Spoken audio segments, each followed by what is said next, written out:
ajaib Kau Tuhan. Come on.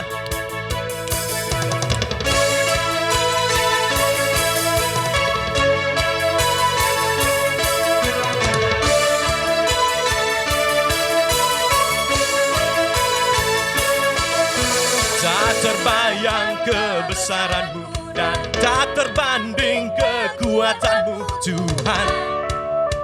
Kau megah bagiku. Segenap jiwa dan pengharapan telah ku serahkan untuk rencana-Mu, Tuhan. Kau Raja atasku. Hanya Kau yang layak ditinggikan.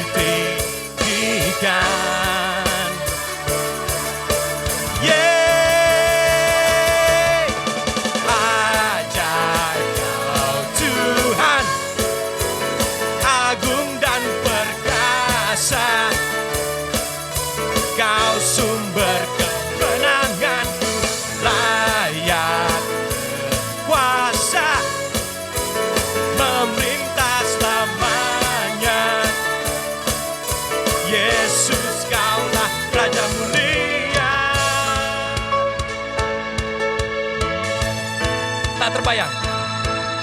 Tak terbayang kebesaran-Mu dan tak terbanding kekuatan-Mu, Tuhan. Kau megah bagiku. Segenap jiwa dan pengharapan telah ku serahkan untuk rencana-Mu, Tuhan. Kau Raja atasku. Hanya Kau yang layak ditinggikan.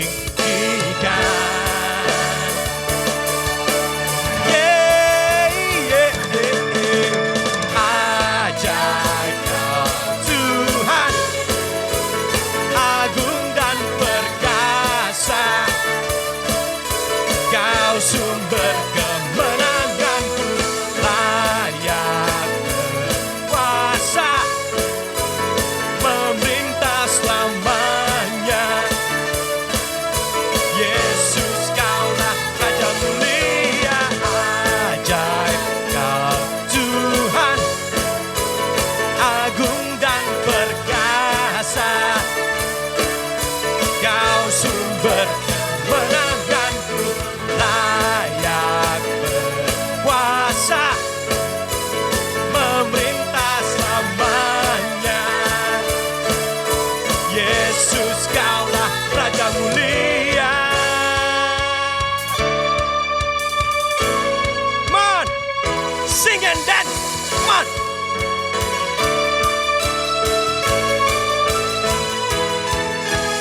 Woo!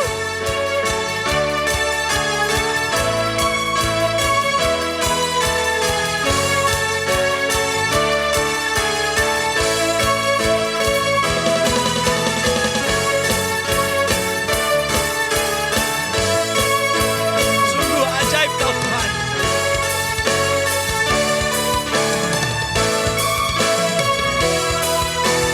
Ajaib Kau Tuhan, agung dan perkasa. Kau sumber kemenanganku, layak berkuasa, memerintah selamanya. Yesus, Kaulah Raja mulia. Ajaib Kau Tuhan, agung dan perkasa. Kau sumber kemenanganku, layak berkuasa, memerintah selamanya. Yesus, Kaulah Raja mulia.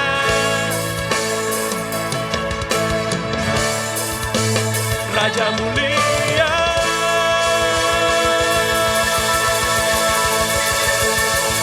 Haleluya. Hidupku menggenapi firman-Mu, Tanda mujizat sertai tiap langkahku. Kau bersamaku, di dalamku, jadi bukti kebesaran-Mu.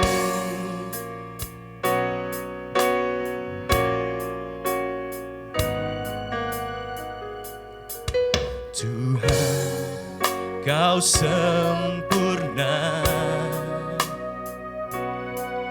dalam rencana-Mu dan karya-Mu. Ku serahkan hidupku, murnikan dengan Roh-Mu. Tuhan, Kau sempurna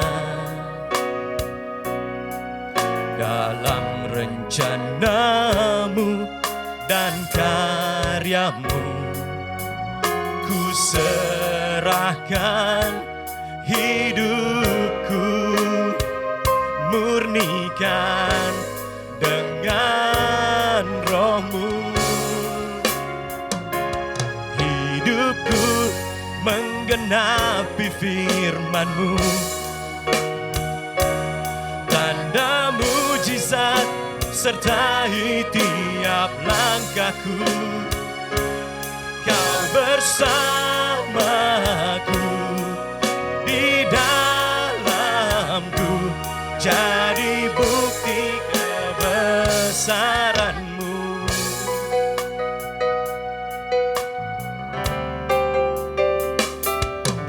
Tuhan, Kau sempurna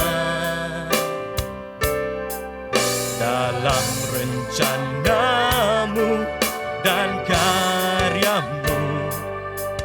Ku serahkan hidupku, murnikan dengan Roh-Mu.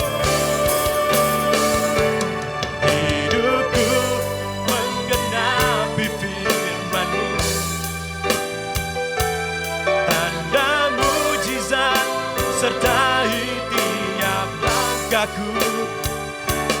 Kau bersamaku, di dalamku, jadi bukti kebesaran-Mu.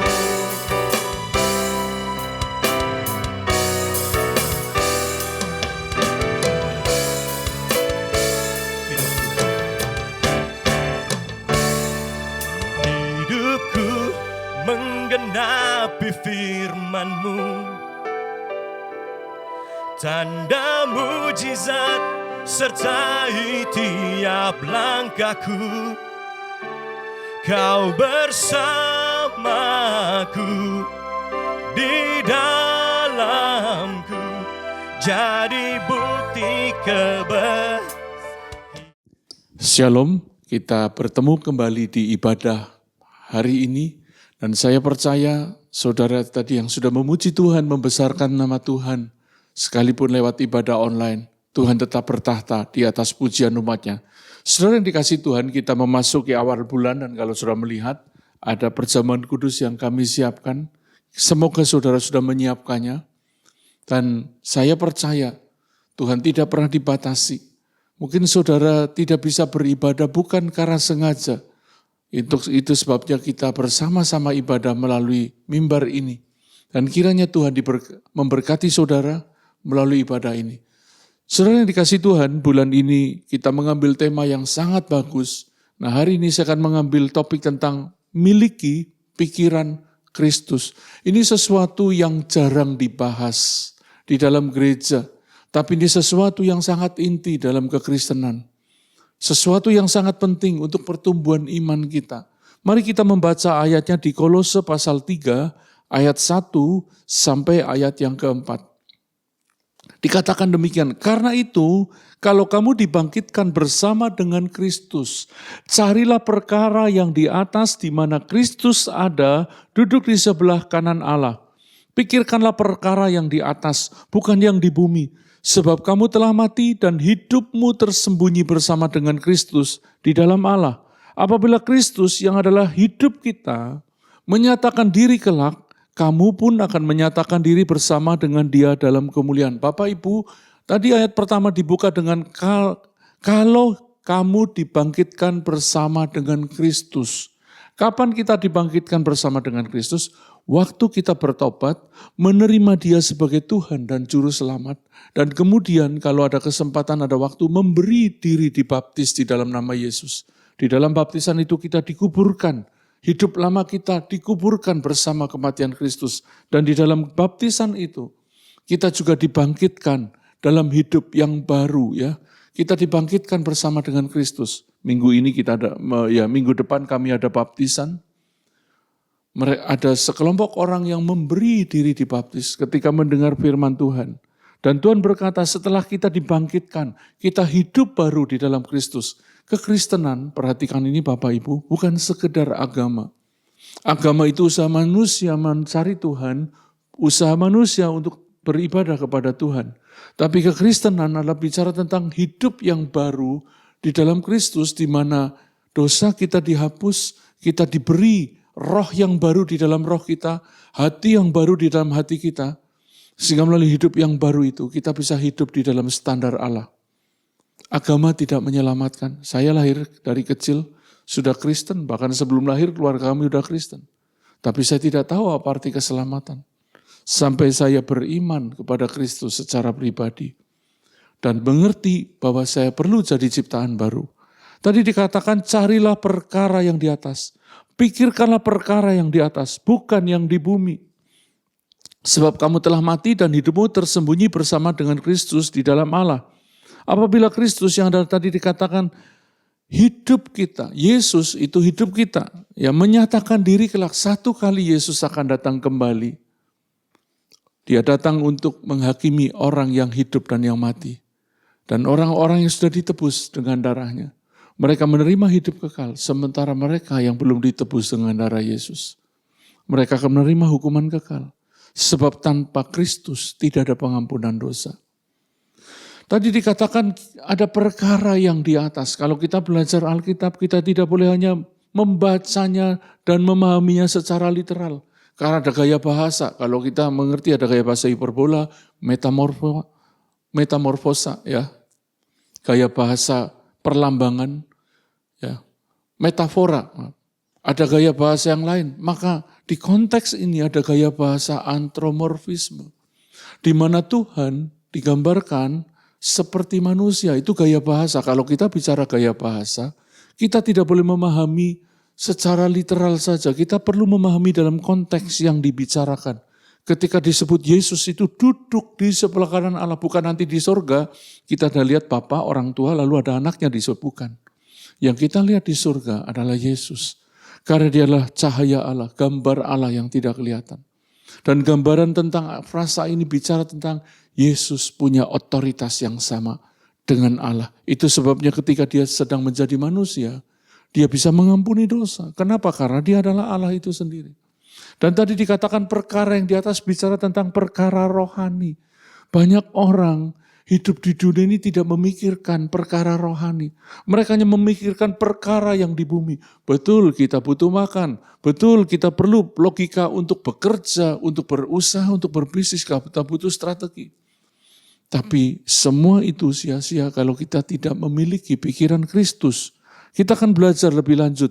Tadi ada kata cari dan pikirkan. Kita perlu mencari dan perlu memikirkan. Mari kita belajar dari kata mencari tadi.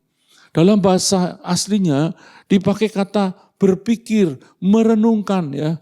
Ya, berpikir, merenungkan.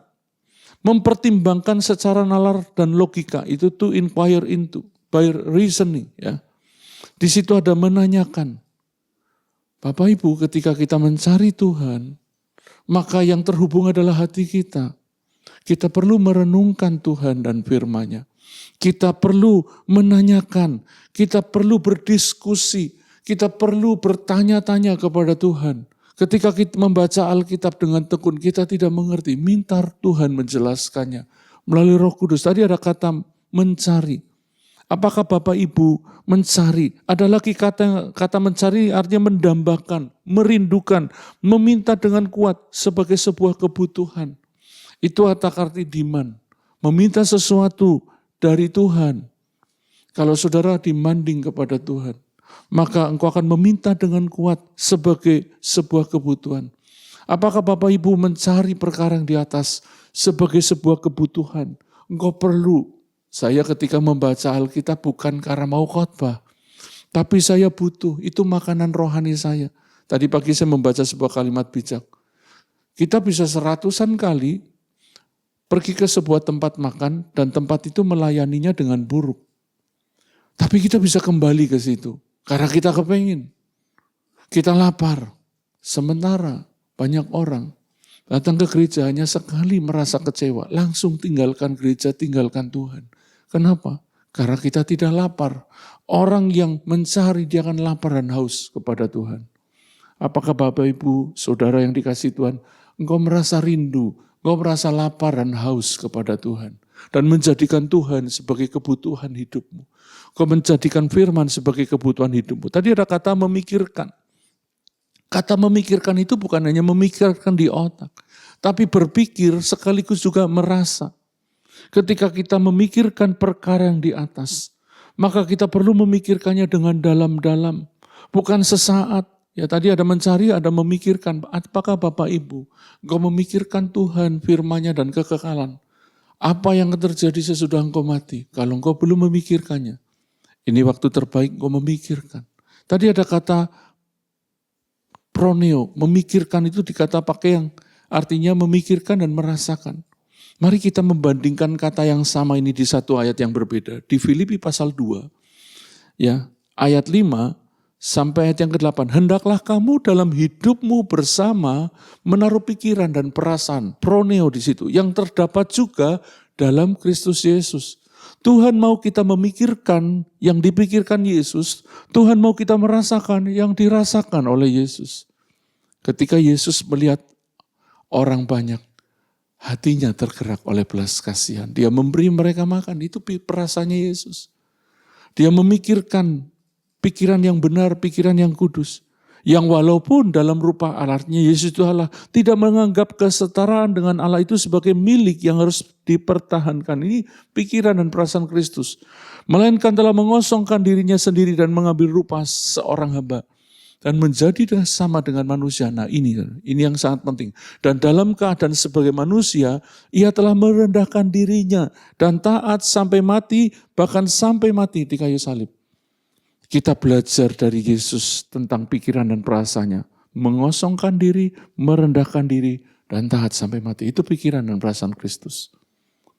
Apakah Bapak Ibu, ketika engkau tidak taat kepada Tuhan, hal kecil sekalipun, perasaanmu gak enak? Apakah saudara dan saya masih, ketika kita tidak ibadah di hari Minggu, dengan sengaja, bukan karena ada keterdesakan, contoh sakit, atau sedang dalam bepergian, engkau tidak beribadah, perasaanmu tidak nyaman. Atau engkau dengan nyaman aja, enggak ada masalah, cuma satu kali. Apakah ketika kita tidak membaca Alkitab, merenungkan firman, tidak berdoa, tidak terhubung dengan Tuhan, perasaan kita terganggu? Itu pikiran dan perasaan seperti yang Kristus miliki. Ya. Kita perlu memikirkan, merasakan yang Yesus pikirkan dan yang Yesus rasakan. Salah satu hal yang tidak terpisah dari kehidupan manusia adalah pikiran. Itu yang tidak bisa kita pisahkan. Orang kehilangan pikiran, orang kehilangan logika, orang kehilangan perasaan, dia gila namanya. Orang gila itu tidak bisa berpikir sehat, tidak bisa merasakan sehat. Kenapa? Pikiran itu penting. Di sanalah manusia memahami, menganalisa, dan kemudian mengambil keputusan. Pilihan kita lahir dari pemikiran kita. Pentingnya memiliki pikiran dan perasaan yang terdapat juga dalam Kristus Yesus adalah di setiap keputusan dan pilihan yang kita ambil, Tuhan terlibat di sana. Itu pentingnya kita memiliki pikiran seperti Kristus. Karena beriman kepadanya, kita belajar untuk memiliki pikiran Kristus. Pikiran Kristus adalah pola dan model yang kita ikuti. Jadi pikiran Kristus itu lahir dari iman kita. Tanda kita beriman adalah kita memiliki pikiran dan perasaan seperti pribadi yang kepadanya kita percayai. Omong kosong ketika kita berkata percaya kepada Tuhan. Tapi cara berpikir, cara kita bertindak, cara kita memilih tidak sesuai dengan kehendak Tuhan. Itu omong kosong. Ada banyak orang seolah-olah rohani, tapi pikirannya dikuasai oleh roh halus. Tidak ada kebenaran-kebenaran Allah di dalamnya. Berpikirnya dengan caranya sendiri. Kita punya pikiran betul, kita punya kehendak bebas betul. Tapi kalau saudara dan saya tidak menaruh pikiran dan perasaan seperti yang terdapat dalam pikiran Kristus dan perasaannya Yesus, maka kita bisa dikatakan sebenarnya kita tidak beriman. Orang beriman itu nampak dari pikirannya. Ciri-ciri pikiran yang sesuai dengan pikiran Kristus. Yang pertama adalah mulia dan kudus. Mari kita bacanya di Filipi pasal 4 ayat 8. Jadi akhirnya saudara-saudara semua yang benar. Jadi akhirnya saudara-saudara semua yang benar, semua yang mulia, semua yang adil, semua yang suci, semua yang manis, semua yang sedap didengar, semua yang disebut kebajikan dan patut dipuji, pikirkanlah semuanya itu. Orang memiliki pikiran Kristus, ciri-cirinya adalah pikiran yang mulia dan kudus. Yang selayaknya kita pikirkan adalah hal yang mulia, bukan sebaliknya, hal-hal yang corok, cabul, dan tidak sopan. Bapak Ibu, kita tidak bisa melarang burung melintas di atas kepala kita.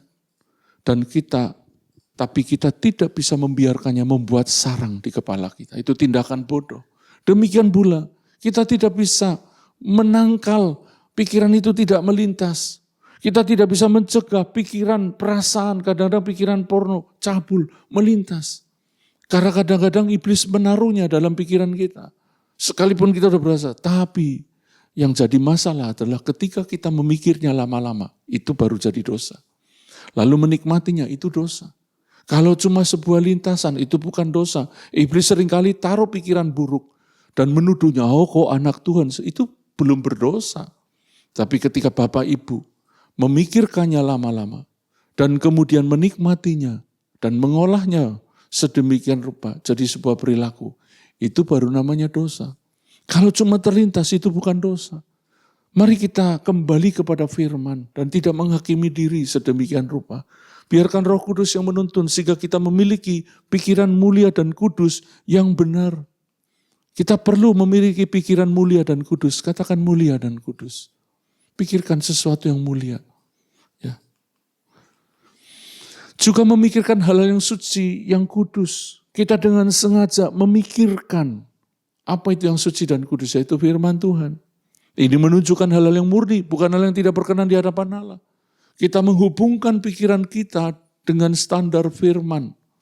Waktu kita mulai punya iri hati, dengki, ada kemarahan, coba kita cek, betulkah iri itu betul? Dengki itu benar? Betulkah kita marah karena alasan yang benar? Orang Kristen bisa marah karena dia bukan robot. Tapi kemarahan yang membuat dosa adalah ketika kita tidak mengampuni orang yang kepadanya kita marah. Lalu kemudian kita memberi ruang bagi iblis untuk semakin memperkuat kemarahan kita. Sehingga kita melakukan dosa. Itu yang tidak boleh. Tuhan berkata kalau engkau jadi marah, jangan beri kesempatan kepada iblis dan jangan sampai matahari terbenam belum padam amarahmu. Jadi kita perlu membatasi kemarahan kita. Ya. Pikiran selayaknya itu seperti wadah. Sebuah tempat yang akan memproses apapun yang dimasukkan ke dalamnya. Kalau kita memasukkan hal-hal yang buruk, yang tidak kudus, maka outputnya pun yang tidak kudus. Tapi kalau kita memasukkan hal-hal yang kudus dan mulia, maka outputnya pun adalah yang kudus dan mulia. Kenapa ada orang Kristen bahkan pendeta? Pada satu titik terbongkar perbuatan yang memalukan. Karena yang dia masukkan di pikiran, di tempat tersembunyi. Orang tidak lihat itu pikiran kita. Tetapi itu yang diolah. Dan apa yang terjadi? Sama seperti Yudas. Kenapa murid yang dipilih Yesus dengan doa semalaman pada akhirnya justru jadi pengkhianat? Karena berawal dari dibisiki iblis, lalu dia dirasuki, dia tidak kendalikan, dia tidak padamkan semua yang ditabur oleh iblis. Apa ciri pikiran Kristus? Ciri pikiran Kristus adalah serba mungkin yang kedua. Saya waktu belajar bahan ini, saya diberkati. Mari kita lihat ayatnya. Dikatakan, Dia berkata kepada mereka di Matius 17:20, karena kamu kurang percaya, waktu itu murid-murid Yesus tidak bisa mengusir setan dari yang merasuki seorang anak kecil. Sebab aku berkata kepadamu, perhatikan nih, sesungguhnya sekiranya kamu mempunyai iman sebesar biji sesawi saja, kamu dapat berkata kepada gunung ini, pindah dari tempat ini ke sana, maka gunung ini akan pindah dan takkan ada yang mustahil bagimu. Orang yang memiliki pikiran Kristus, dia tidak dibatasi oleh logika, oh tidak mungkin, sulit. Pikiran Kristus adalah pikiran yang serba mungkin. Nah, saya terkejut karena ternyata iman itu berhubungan dengan apa yang kita pikirkan. Itu sebabnya Tuhan berkata, berbahagialah orang yang merenungkan firman Tuhan siang dan malam. Dia seperti pohon yang ditanam di tepi aliran air. Ternyata pikiran kita sangat membentuk iman kita. Saya mau katakan kasih permainan logika. Kalau bagi Tuhan tidak ada yang mustahil, dan kemudian Tuhan berkata kepada kita tidak ada yang mustahil bagi orang percaya. Itu sesuatu yang mungkin, itu masuk akal. Karena yang bicara Tuhan. Karena bagi Tuhan tidak ada yang mustahil. Apa yang sedang saudara anggap mustahil bagi ini? Tanggalkan. Karena di dalam pikiran Kristus semuanya serba mungkin. Tentu saja iman seperti ini itu bukan asal untuk memuaskan hawa nafsu kita. Kita seringkali mengimani, tidak ada mustahil dan tidak terjadi. Kenapa? Mari kita belajar prinsip ini. Iman sebesar atau seperti biji sesawi akan membawa seseorang kepada pemikiran bahwa tidak ada yang mustahil bagi orang percaya. Jadi orang beriman punya pikiran Kristus. Kalau kita tidak punya pikiran Kristus, kita tidak beriman. Sekalipun demikian, keadaan tidak ada yang mustahil itu tentu yang tidak bertentangan dengan kehendak Tuhan. Itu yang tadi saya katakan. Saudara bisa mengimani, yakin yang mustahil bisa jadi mungkin. Tapi kalau di dalamnya bertentangan atau tidak ada kehendak Tuhan, itu sebabnya kita perlu punya pikiran Kristus supaya pikiran kita tidak bertentangan dengan kehendak Tuhan. Ya. Carilah kehendak Tuhan, hiduplah di dalam kehendaknya itu dan alami bahwa hal-hal yang mustahil diubahnya menjadi mungkin di dalam kehidupan kita. Dalam perjalanan pelayanan banyak hal doa tidak dijawab betul, sekalipun saya beriman. Dalam perjalanan pelayanan ada banyak kesulitan, tantangan, godaan yang besar. Tapi saya mau bersaksi kepada saya, sampai hari ini, seturut firman-Nya, salah satu dalam hal kebutuhan, Allahku akan memenuhi segala keperluanmu. Sebagai hamba Tuhan di waktu tersulit, bahkan pandemi kemarin yang mustahil orang tidak beribadah. Tuhan pelihara kehidupan kami hamba-hamba Tuhan di gereja kami. Dan saya mau bersaksi sampai detik ini, orang-orang dekat dengan kami tahu kami punya pergumulan, tapi kami tidak pernah kekurangan karena Tuhan adalah gembalaku. Takkan kekurangan aku. Itu yang kami alami. Kenapa? Karena di dalam kehendak Tuhan, di situ ada penyediaan yang tidak bisa dibatasi oleh apa. Belum lagi kesembuhan ilahi. Dalam pelayanan ada berapa kali hanya lewat telepon. Orang lumpuh sudah bisa jalan. Orang kemasukan setan-setannya cuma lewat telepon. Karena menyerukan nama Yesus. Nama yang penuh kuasa. Saudara bisa praktek. Setidaknya dalam setahun saudara bisa mengalami beberapa kali keajaiban. Baik berkat maupun mujizat. Kenapa? Karena nama Tuhan adalah nama yang berkuasa. Saya percaya bahkan tidak bisa dibatasi ketika engkau dengar firman Tuhan ini. Dalam nama Yesus ada jalan keluar, ada pertolongan. Seturut tadi ciri-ciri pikiran Kristus serba mungkin. Bagi Tuhan tidak ada yang mustahil. Dan Tuhan berkata, kalau engkau percaya tidak ada yang mustahil. Amin saudara. Semoga pagi ini kuasa Tuhan bekerja atas hidupmu. Poin yang ketiga, dari ciri-ciri pikiran Kristus ini yang banyak dilupakan. Tadi dua hal juga banyak, tapi ini sangat banyak. Mementingkan orang lain. Ayatnya di Filipi pasal 2 ayat 3-4. Dengan tidak mencari kepentingan sendiri atau puji-pujian yang sia-sia. Sebaiknya hendaklah dengan rendah hati yang seorang menganggap yang lain lebih utama daripada dirinya sendiri. Dan janganlah tiap-tiap orang hanya memperhatikan kepentingannya sendiri, tetapi kepentingan orang lain juga. Saudara, Alkitab tidak melarang saudara memperhatikan kepentingan sendiri. Yang Alkitab larang adalah ketika kita melupakan kepentingan orang lain. Contoh hal sederhana. Bisakah saudara memperhatikan kepentingan orang lain ketika saudara antri? Atau saudara dengan gampang nyerobot aja? Ketika saudara parkir, orang lagi cari tempat. Tempat itu orang itu tujuh, saudara mementingkan diri, serobot aja parkirannya. Itu bukan pikiran Kristus. Pikiran Kristus mementingkan orang lain. Ketika kita sedang makan bersama, ya, tadi dalam hidupmu bersama menaruh pikiran. Ini dalam hidup bersama penting sekali. Kita punya pikiran Kristus yang ciri kita mementingkan orang lain. Saya mengerjakan itu sebagai gembala. Saya sering kali kalau kami sedang makan bersama, saya makan yang terakhir. Memastikan bahwa jemaat domba-domba yang Tuhan percayakan, mereka sudah menerimanya. Kenapa? Itu pikiran Kristus. Rendah hati. Semakin tinggi kita semakin bisa merendah. Kalau kita lagi di bawah, bagaimana cara merendahkannya? Bagaimana kita mementingkan orang lain? Kita ada di bawah. Tapi ketika engkau ada di posisi terbaikmu, sebagai orang diberkati, punya kelimpahan, punya kedudukan, bisakah engkau mementingkan orang lain? Itulah pikiran yang mulia, yang kudus, yang suci. Pikiran yang mementingkan orang lain. Itu kami kerjakan di gereja kami. Mari kita belajar menjadi orang-orang ya dalam hidup berkomunitas. Bersama-sama dengan anggota tubuh Kristus yang lain. Menjaga kesatuan hati dengan poin ketiga ini. Mementingkan orang lain. Dalam hidup bermasyarakat, bisakah saudara mementingkan orang lain? Bukan berarti kita tidak memperhatikan kepentingan sendiri. Manusia yang ada di dunia ini, sejak dosa masuk, maka yang dicari kepentingannya sendiri. Tidak ada salahnya saudara mementingkan diri, tetapi kalau engkau mengabaikan kepentingan orang lain, ini yang jadi persoalan. Mari kita belajar juga mementingkan orang lain. Seperti Kristus. Kesehatian itu diawali dengan cara berpikir benar. Tadi itu mementingkan orang dalam hidup bersama. Karena kita tidak mungkin sendirian. Kecuali saudara hidup sendirian di hutan atau di tengah lautan sendirian, tidak ada manusia.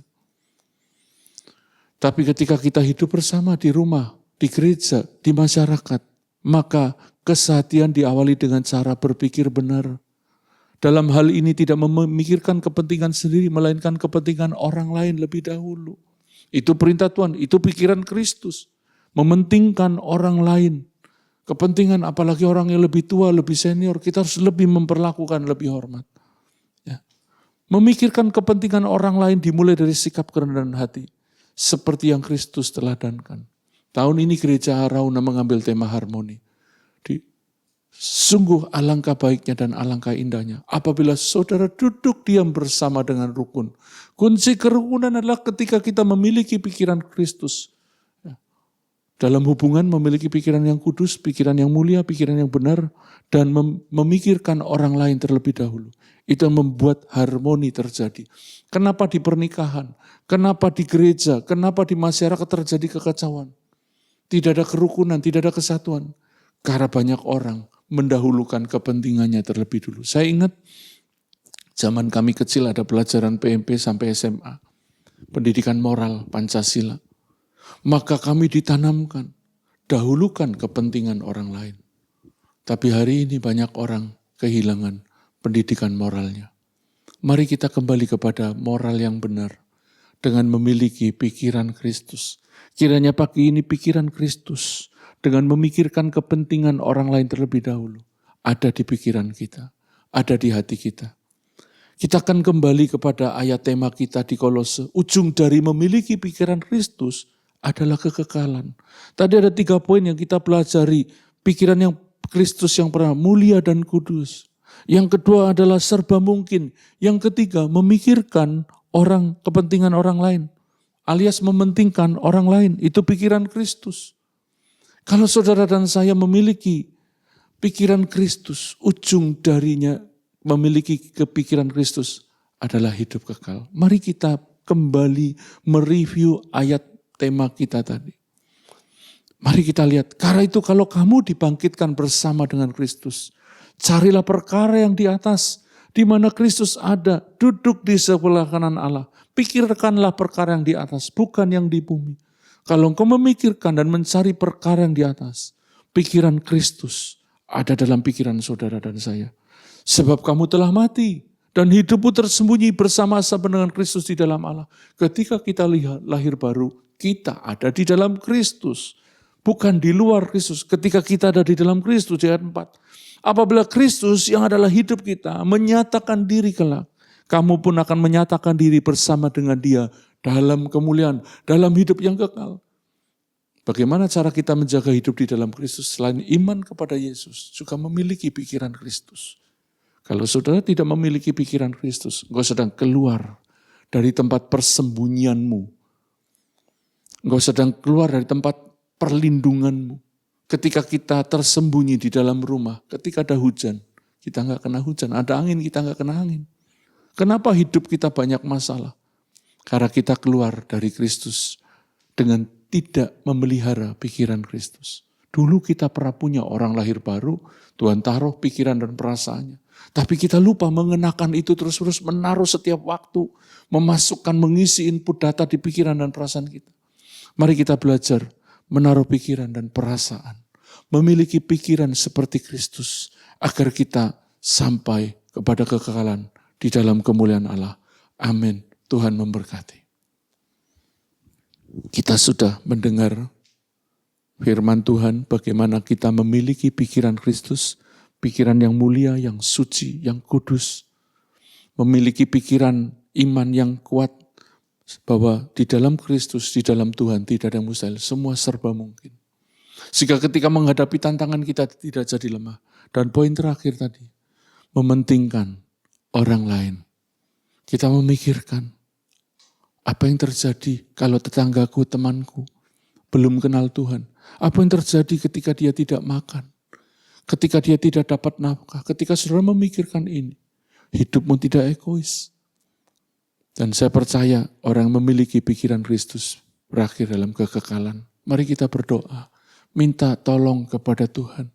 Dan mulai menaruh pikiran dan perasaan. Mari kita taruh tangan kita di kepala kita sambil berdoa, Tuhan, oleh anugerah-Mu, pagi ini kami menaruh pikiran-Mu di pikiran kami. Pikiran yang kudus, pikiran yang mulia, pikiran yang serba mungkin. Dan pikiran yang tidak egois. Kami menaruh perasaan-Mu di perasaan kami. Sehingga ketika orang melukai, ketika hidup kami susah, kami tidak menyangkali Kristus, kami tidak kehilangan kasih-Mu. Kami taruh pikiran dan perasaan-Mu dalam pikiran dan perasaan kami, dalam nama Yesus. Tolong kami Roh Kudus, kami mau taat pagi ini. Terima kasih Tuhan. Terima kasih buat tuntunan-Mu, buat bimbingan-Mu. Mari pegang kami tidak tahan, kami tidak kuat kalau kami sendirian. Engkau tahu Roh Kudus, kami sangat lemah. Pegang kami, tuntun kami. Kami juga akan bersekutu dengan tubuh dan darah Yesus. Mari Tuhan sucikan hati kami, dan pagi ini melalui perjamuan kudus ini, kami mau mengakui tubuh dan darah-Mu, bahwa Yesus telah diserahkan untuk keselamatan kami.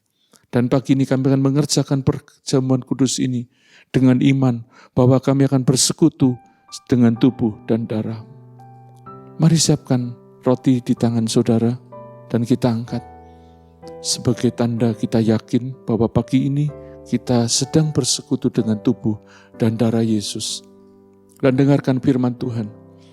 Sebab apa yang telah kuteruskan kepadamu telah aku terima dari Tuhan, yaitu bahwa Tuhan Yesus pada malam waktu ia diserahkan mengambil roti, dan sesudah itu ia mengucap syukur atasnya. Ia memecah-mecahkannya dan berkata, inilah tubuhku yang diserahkan bagi kamu. Perbuatlah ini menjadi peringatan akan aku. Percayakah saudara, roti yang kita pecahkan pagi ini menjadi persekutuan dengan tubuh Yesus? Kalau engkau yakin, mari kita makan dengan iman. Dalam nama Yesus.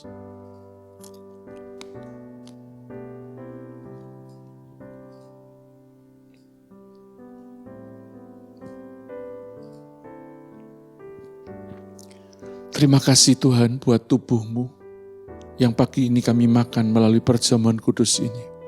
Dan kami percaya oleh bilur-bilur-Mu kami sembuh. Sembuh dari dosa, sembuh dari kesalahan, sembuh dari penyakit fisik, sembuh hati dan jiwa kami. Kami pulih karena kami tahu kami terima hidup dan dosa kami sudah dihapus. Terima kasih Tuhan, terima kasih. Mari kita ambil cawan di tangan kanan dan kita angkat lebih tinggi dan dengarkan firman Tuhan. Demikian juga dia mengambil cawan sesudah makan lalu berkata, cawan ini adalah perjanjian baru yang dimeteraikan oleh darahku. Perbuatlah ini setiap kali kamu meminumnya menjadi peringatan akan aku. Percayakah saudara bahwa cawan yang akan kita minum ini adalah persekutuan dengan darah Yesus. Dan darah itu telah memeteraikan kita. Dan pagi ini kita sedang mengingatnya. Mari kita minum dengan iman dalam nama Yesus.